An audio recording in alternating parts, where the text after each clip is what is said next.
Me? See, he looked me square in the eyes, his mouth curling into that familiar cruel smirk, and said, "You'll never find anyone who wants a woman with a kid." His words sliced through me like winter wind, but I refused to let him see the bruise they left behind. I didn't argue, didn't break down like I used to when we fought. I simply smiled, tight, quiet, and knowing. Because what he didn't understand back then was that my silence wasn't me giving in, it was me surviving. That moment happened 3 years ago, though it feels like a lifetime has passed since then.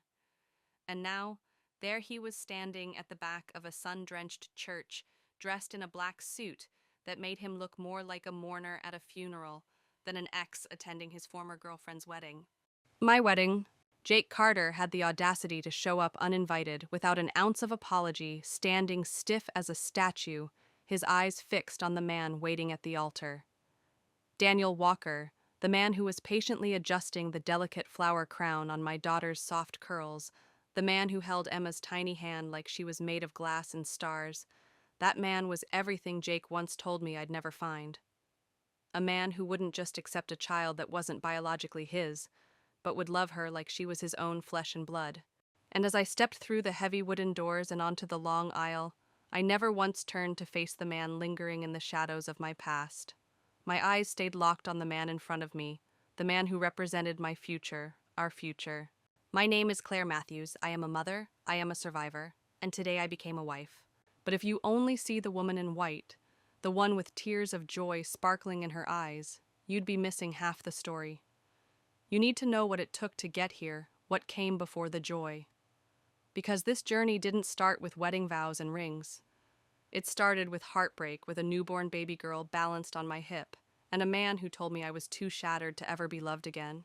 For a long aching stretch of my life, I made the mistake of confusing survival with truly living.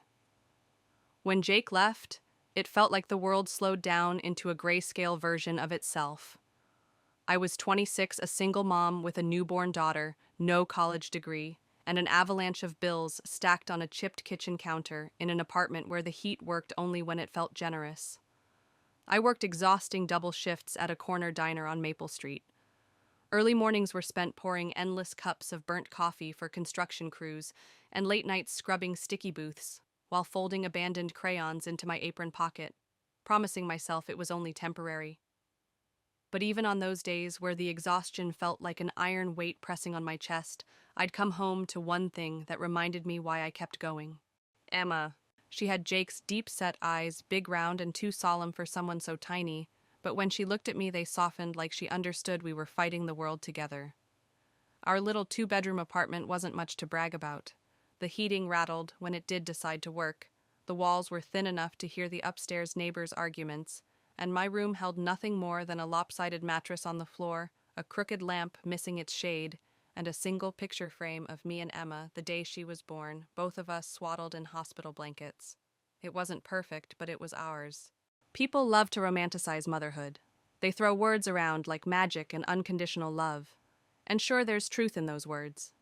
But they rarely talk about the silence, the suffocating kind that sneaks in after the baby's finally asleep, and you're left alone with the deafening noise of your own thoughts.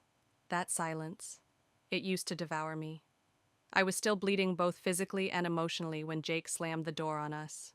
We were high school sweethearts, the type of love people look back on with rose-colored glasses. But Jake had always craved chaos, the thrill, the high of wild nights. When responsibility came knocking, he bolted. Said he wasn't made to be tied down. And in the twisted narrative, he told himself I was the one who trapped him. His final words haunted me for months. You'll never find anyone who wants a woman with a child. For a while, I believed him. It wasn't that I stopped wanting love. I just didn't believe I deserved it anymore. My mom, Susan Matthews, never tolerated self-pity. She's the kind of woman who thinks sugarcoating is for cupcakes, not hard truths. When I broke down and told her I felt like I'd failed at life, she didn't coddle me. She looked me dead in the eye and said, "You didn't fail, Claire. You cut loose a man who never deserved the best parts of you." From that day on, she started showing up at my apartment once a week, always pretending she just happened to be in the neighborhood. She came armed with paper bags full of groceries, thrift store finds for Emma, and more love than I probably deserved at the time. And then there was my younger brother, Ryan Matthews. 6 feet of pure heart with oil-stained hands from his job as a mechanic and the emotional depth of a golden retriever. Deep talks weren't his thing, but his way of showing up. That was loud and clear. He'd swing by unannounced with frozen pizzas, 6 packs of cheap beer, and the worst dad jokes you could imagine. One night after Emma had finally conked out on the couch, Ryan plopped down next to me and handed me a slice of pizza. "You're doing better than you think, Claire Bear," he said. "Don't let that jackass's voice live rent-free in your head." His words didn't fix everything overnight, but they were the first bricks in the foundation of me learning to stand on my own feet again. Piece by piece, I stopped measuring my worth by how Jake saw me. I started showing up for myself just like I did for Emma, but dating. That felt like a mountain I wasn't ready or willing to climb again. Oh, I tried in small, hesitant steps. There was the accountant I met through a friend who disappeared the moment I mentioned I had a daughter, like I'd revealed some shameful secret. Another man, a banker, told me politely that he respected the hustle, but he wasn't ready to play stepdad. His words stung deeper than I cared to admit, sharper than the rejection itself. So I locked my heart away behind walls of steel and let the world believe I was perfectly content with the universe Emma and I had built, small as it was. And in truth, we were okay. Our life wasn't painted in glamorous brushstrokes, but it was ours, safe, predictable ours. Emma grew faster than I could catch up a whirlwind of curiosity and chaos, and she filled our little apartment with a joy that felt like sunlight cracking through storm clouds. She called me her best friend and bragged to her pre-K class that her mommy could beat up the bad guys. And on my best days, I almost believed her. Everything stayed in that fragile, safe equilibrium until the day I met Daniel Walker. It was one of those sticky spring afternoons when the air smelled like cut grass and fresh lemonade, and the schoolyard buzzed with parents and PTA volunteers setting up the annual fundraiser. I was balancing a flimsy cardboard box filled with juice boxes and mini muffins when a pair of strong, capable hands relieved me of the burden. Startled, I spun around and met the warmest brown eyes I'd ever seen, framed by the kind of smile that could make you forget how heavy the world felt. "You looked like you were about to lose that battle," he said, his voice easy, laced with humor, but not the condescending kind. It was the sort of tone that disarmed you, invited you in. I mustered a polite smile, tight-guarded, and opened my mouth to say a quick thank you, planning to slip away unnoticed like I always did. But Emma, never one for subtlety, barreled into the moment, tugging on the hem of my worn-out jeans. "Mommy, who's that?" she demanded, curiosity sparkling in her eyes. Without hesitation, Daniel knelt, lowering himself to her level, as if it was the most natural thing in the world. "Hi," he said gently. "I'm Daniel. What's your name?" Emma grinned wide enough to light up the entire schoolyard, then promptly buried her face behind my leg, giggling.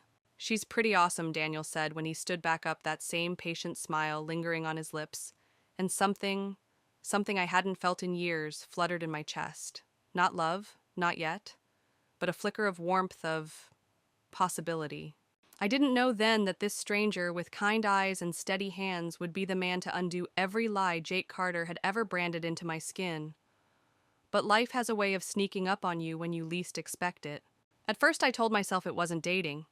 After the fundraiser, Daniel and I found ourselves talking more small, harmless conversations during pickup, or when I lingered by the bulletin board longer than necessary. I learned he volunteered often at the school, later discovering he was a pediatric nurse who had a soft spot for kids growing up without strong father figures. I found myself wondering if he could see that invisible gap in Emma's life before I ever admitted it existed aloud. He never pried, never pushed. He simply listened. To Emma, to me, to the things I said and to the things I didn't know how to say. The first time we had lunch together, he brought 2 sandwiches from a local deli and joined me on a splintered wooden bench outside the school, while Emma climbed the monkey bars, hollering every few seconds, "Mommy, watch me." I kept apologizing for the interruptions, brushing my hair behind my ears, cheeks flushed with embarrassment. But Daniel only laughed, easy and sincere. "I love that she wants to be seen." He told me, his gaze following her like she was a star on a Broadway stage. "It means you've done something right." Those words cracked something open in me, something fragile and aching. I had spent so long cataloging my failures, every microwave dinner, every bedtime story missed, because I had to work late, that I'd forgotten to see the parts where I was getting it right. Daniel saw them. He saw me. Still, I kept my walls high. I'd let someone in before, and it nearly destroyed me. Jake had been a master of making me feel chosen, only to remind me later that I was disposable. I refused to let anyone have that power over me again. But Daniel. He didn't knock down my walls. He waited patiently outside them, brick by careful brick building, something steady, something kind. He showed up week after week, helping Emma with her math homework, fixing the loose cabinet door in my kitchen without me asking, sitting with me through the hard nights when everything felt heavy and too much.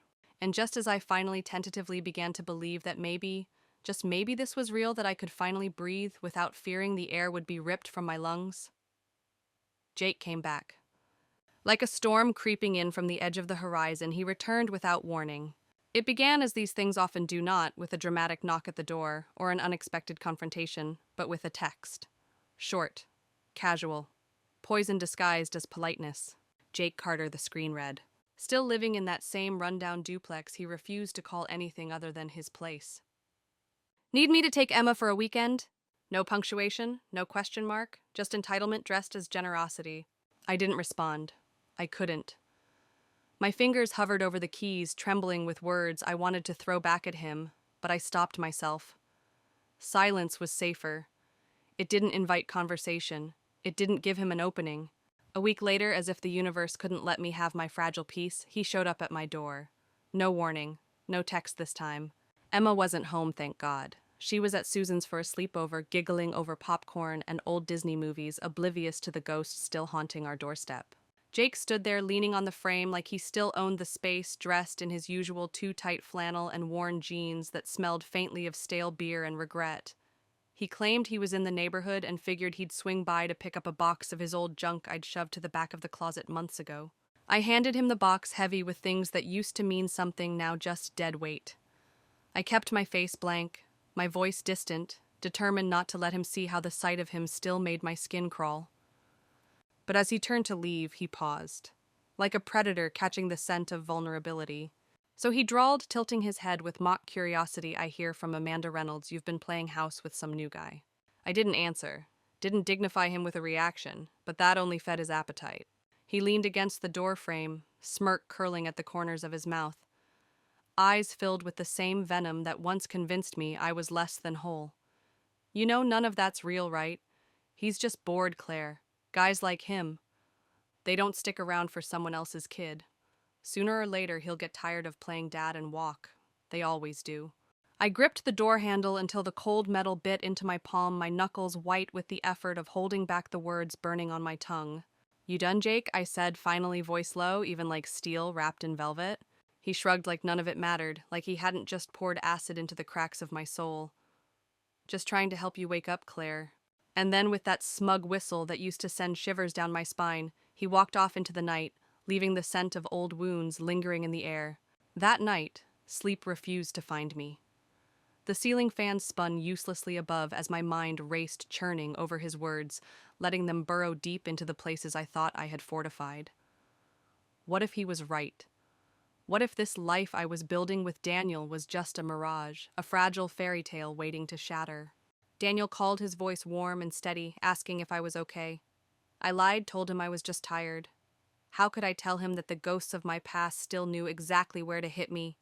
That Jake's voice still lived in the shadows, waiting for the weakest moment to pounce? The next day, Daniel arrived with his usual quiet insistence, carrying a box of sprinkled donuts for Emma and a large caramel sweet coffee for me. He kissed my cheek, his lips soft and familiar, his eyes searching mine. You sure you're okay? He asked gently, as if he already knew the answer but was giving me space to offer it.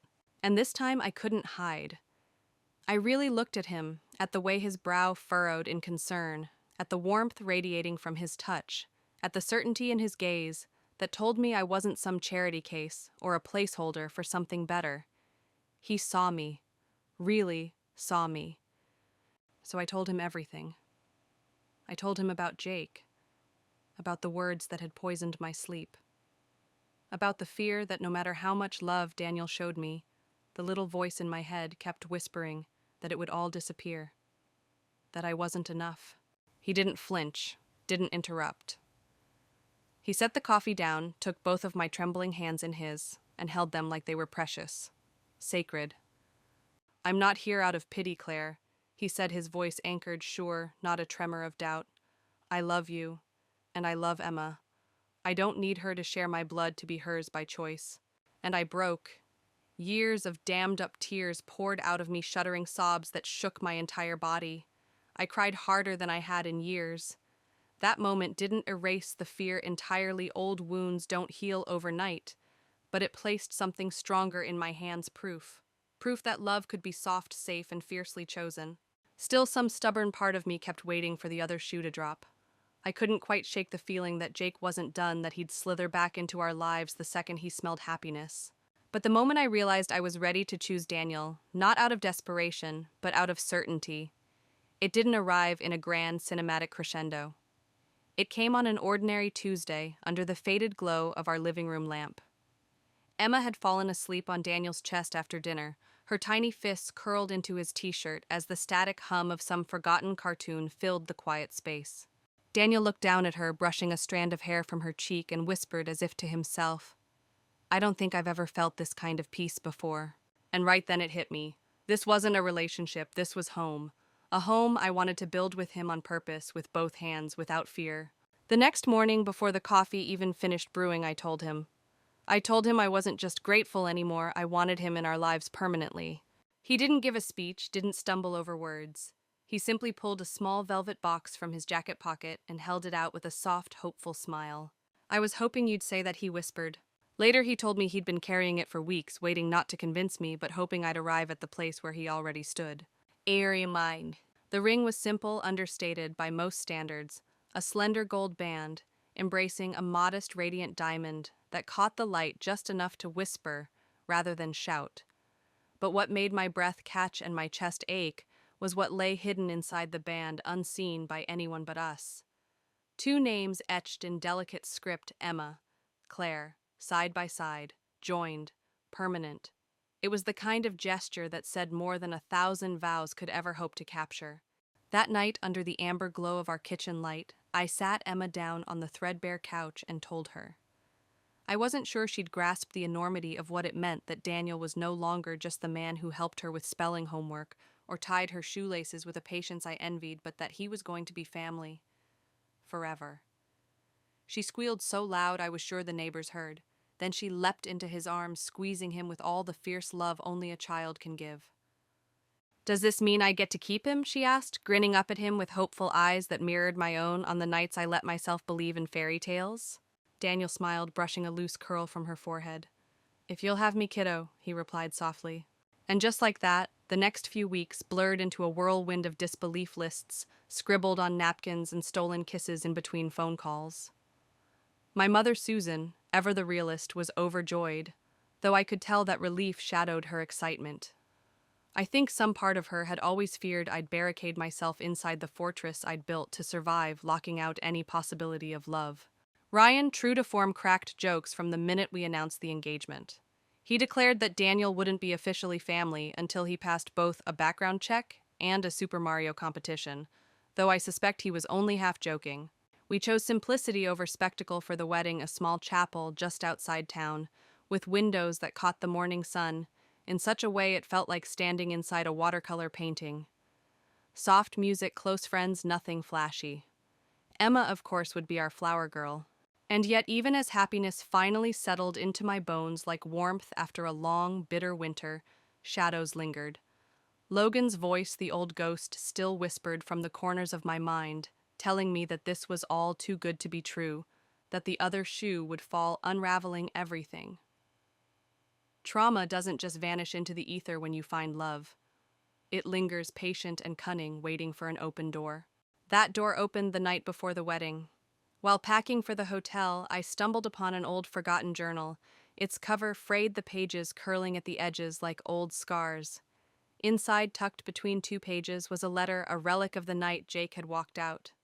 It was raw, angry, scribbled in the dark, while Emma cried and Susan pretended not to cry in the next room. I don't know if anyone will ever want me, I had written with a shaking hand.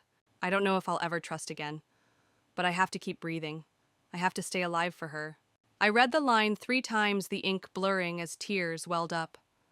I sat on the edge of the bed, holding that fractured, desperate version of myself in trembling hands, aching to reach back in time to wrap her in my arms and whisper that she was wrong, that love was coming, that one day she would wear a white dress and walk toward a man who saw every shattered piece of her and never once looked away.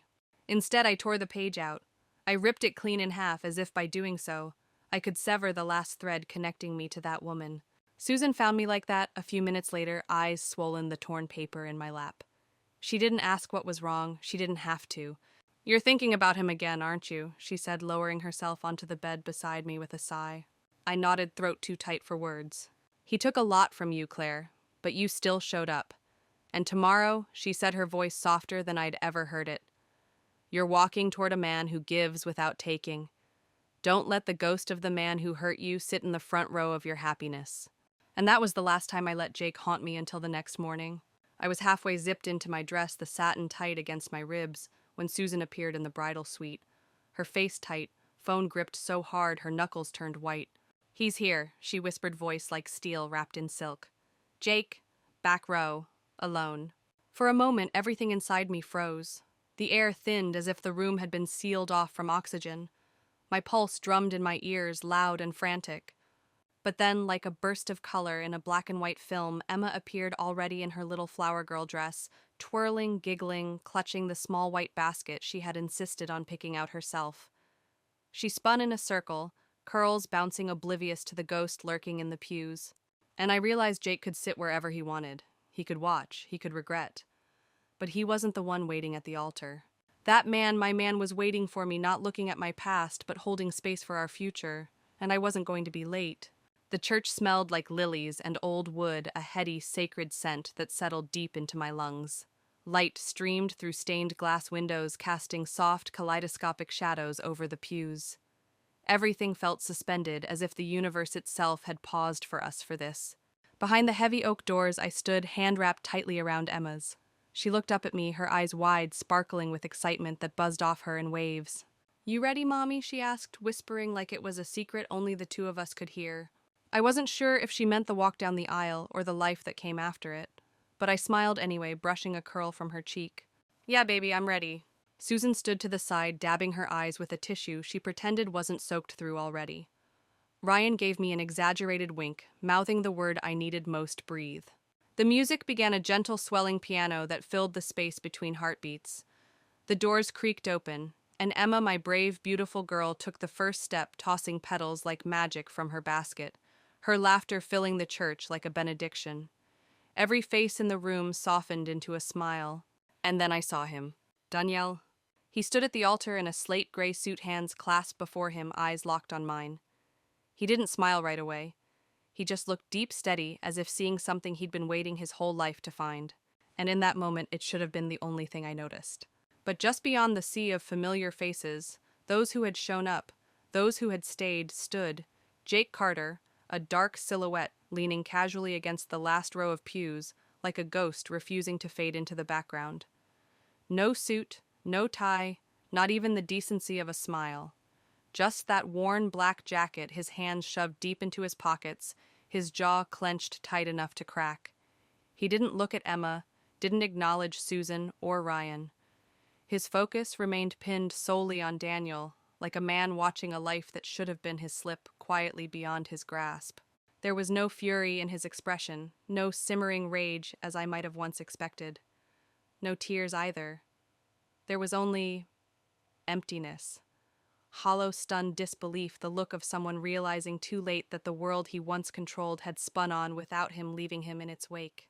For a breathless heartbeat, I froze, the bouquet trembling in my grip, my feet locked to the polished floor, as if my body had been rooted there by the weight of old ghosts. Every cruel word Jake had ever spat at me echoed in that silent space between us, his voice still a shadow in my bones, reminding me how small he once made me feel, how he convinced me I was a burden, a woman too broken to be chosen. But then at the end of the aisle, a small voice shattered the paralysis. "Come on, Mommy." Emma called, her hand reaching for mine, eyes wide, brimming with innocence and hope. "He's waiting." And just like that, I moved. Step by trembling step, I walked forward, away from the man who saw me as damaged goods toward the man who opened his arms instead of clenching his fists. The man who learned Emma's favorite bedtime story by heart, who once stayed up all night sewing a button onto her stuffed bunny because she cried when it popped off. The man who never made me feel like baggage, but like a gift. Daniel stepped forward as I reached the altar, not waiting for permission, not needing a cue. He took Emma's tiny hand in one of his, then reached for mine, his touch warm and steady, grounding me in the moment that felt suspended in golden light, as if the world outside had blurred into nothingness. Without a word, he knelt not to propose. That chapter had already been written, but to Emma. His voice softened, reverent and sure. "Emma Matthews," he said, his tone trembling just enough to catch my breath in my throat. "I know I'm not your dad, but I love you like I am, and if you'll have me, I'd be honored to be yours forever." Emma blinked, glancing between us, wonder blooming on her face like the petals she'd scattered moments ago. "Do I get to say yes?" she whispered, like it was the most important question in the world.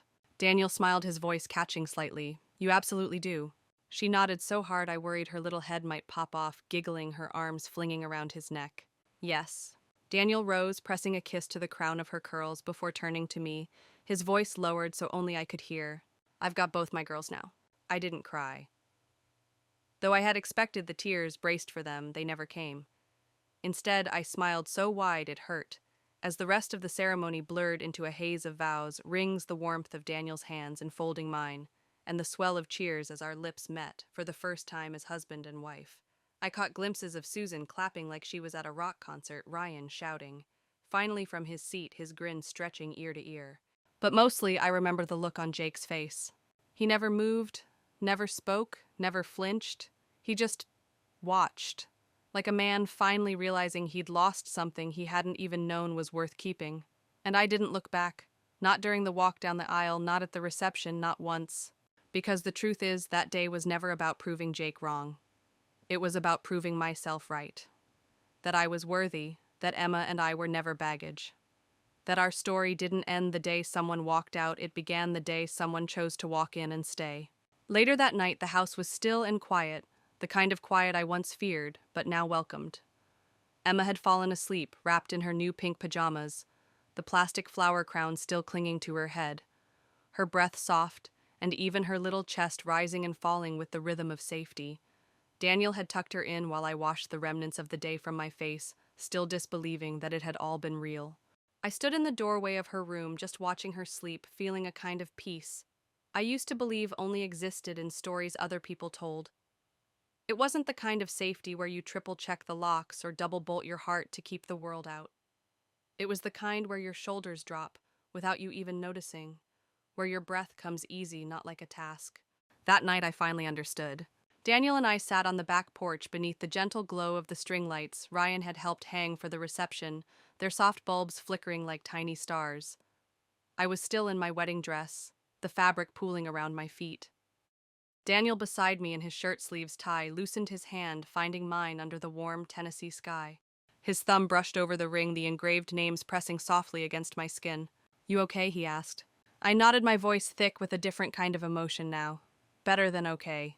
And I was. But getting here hadn't been simple or pretty. It took time.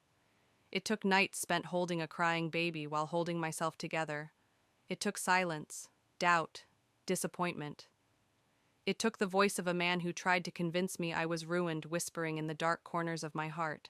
That's the thing no one tells you about healing. It doesn't always arrive like a tidal wave of transformation.